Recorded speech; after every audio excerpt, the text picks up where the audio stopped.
जोहार गे सनम को तेहेᱧ ना वीडियो ते आपे को जतो सगुन दाराम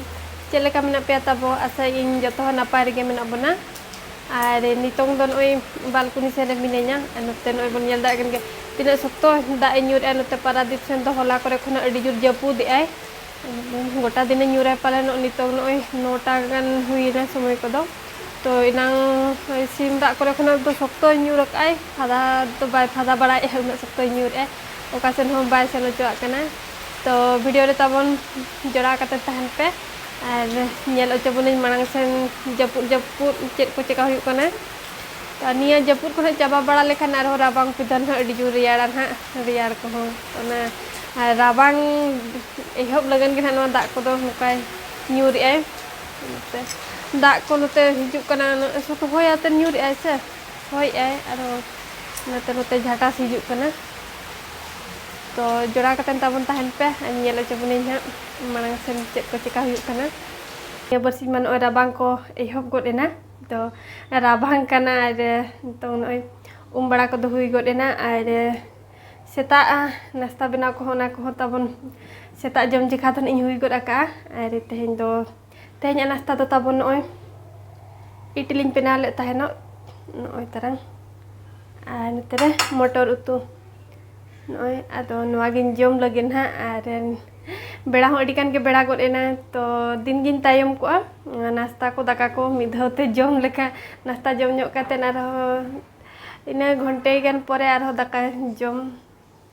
जमइन तो जम लगिन इन आर वीडियो रे ताबन जोड़ा काते तहन पे नेल चबन तेहेña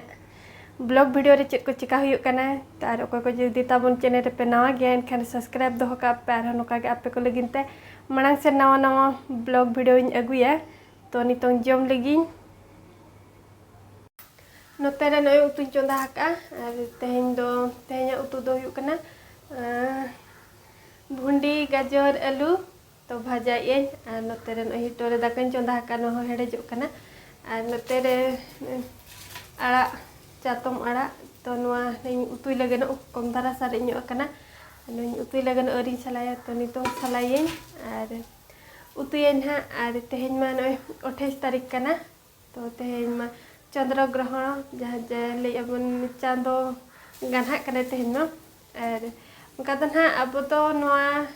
इहो नवा इदी काते तो उना दो बइन बड़ाय मांग मा तहन पूरा के बइन बड़ाय जे चांदो गानहा जो चेक को जमा बाको जमा उना को चेक हो बइन बड़ाय थाना तो नितन नय बाजार जगह रे हेज काते ना इन बड़ाय का जे चंद्र ग्रहण उना को आंजम के तो उनका तो चेन हो बाबन मना बता अब दो मना लेखान गानो गया गान दो पालेनो तो मांग खना बाबन मना अगु का ना इदीते ना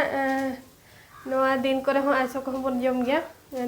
छतिक को अडी जुर को मना बता नवा को दो आको चलका जो ताको विधि विधा ताहे को उनका तो पूरे के को मना बता अब तो उनका तो चेन हो बाबन मना बता आर तेहेñ उतु दो ना ताबन नवा निरामिष को गे छतिक को दो चंद्र ग्रहण जो दो चूल्हा रे सेंगेल हम बाको जुला और तीना गान चो इन हिलो तो जम हम बाको जमा और आधान को दो ओना औरी ना गानहा मांग रे इन मांग रे को जम बड़ा गोदा तो इन समय रे दो बाको जमा आधान दो और आधान दो मांग माने चांदो औरी गानहा बिना मांग रे बाको जमा ओना को हुई चाबा बड़ा काते इनांग को इसिन बड़ा तको जमा ताको नोका चेलका च ताको ताहे को उनदिन खना चेलका को मना अगु का तो उनका को मना और अब मा उनदिन खना बाबन मना अगु का से ओना इदी तना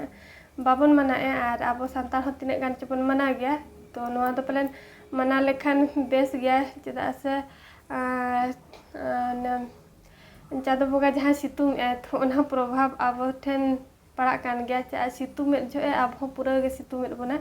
तो ना इदी ते पलन होय ओना लगिन तिन मेन जे नवा दो मना बता लेखान पाले नो गानो गया आदो ना उन दिन खना नो बाबन मना काते ना आदो नका बाबन मना ए आर लया को इन दिन जहां तीन जो ना गाना ए उन जो जहां दारे को जुति बाजो आ ओना दारे को दाल खानो जो आ को लया तीन सरी तीन खाली ओना मना बाबन बिड़ाव का तो कोई को ताबन पे बिड़ाव का खान को बाबन बड़ाय काट गया जे सरी गया मेंते ओना समझ दाल खानो एम दारे को तो ओना दारे जो आ और नोका कथा ताबन तो ᱟᱨᱚ ᱱᱚᱝᱠᱟ ᱜᱮ ᱢᱟᱲᱟᱝ ᱥᱮᱱ ᱯᱟᱹᱛᱭᱟᱹᱣ ᱤᱫᱤ ᱠᱷᱟᱱ ᱵᱚᱱ ᱯᱟᱹᱛᱭᱟᱹᱣᱟᱜ ᱠᱷᱟन ᱵᱚᱱ ᱡᱮ ᱱᱚᱣᱟ ᱡᱤᱱᱤस ᱱᱚᱝᱠᱟ ᱞᱮᱠᱷᱟᱱ ᱱᱚᱣᱟ ᱠᱚ ᱦᱩᱭᱩᱜᱼᱟ ᱢᱮᱱᱛᱮ तो मना बता हुआ और नितों बाबन बड़ाई गड़ आकाते बाबन मना बताया और जुदी नोका गे मांग सेन नेल इदी खान बन तो मना बता हुआ गया तेहኛ पागो दो नय रिमिल सितुम रिमिल ᱧᱚᱜ कटिज और सितुम ᱧᱚᱜ कटिज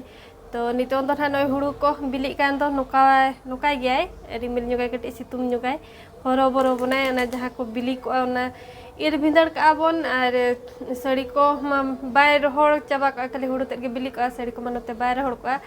तो उनका के बन दोह का बर ir भिंदर काते उना को हरो बरो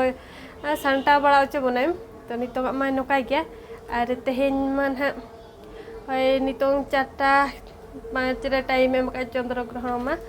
तो 3-4टा परे 3 लेका हुयुक कना और निया चलान बिस्कुट मिल शिवरात्रि रे तहना जा उन जखन मार्केट से चला लेन तहना चिकेन किरिन जा तापर छतिक मा चिकेन मा बाको जम गया जम मा अतो पठान को ओडक ले तहना उनको सिम को कटे को तो उनको ठिनी हाता कातेन टाइम दो हाता हुई कातेन फड़ो मुड़ो ना इन किरिन तराय लगी नो तो उन्हीं चलानी ना फड़ो दुकान टाइम तो उन्हीं हाता हुई के टाइम हाता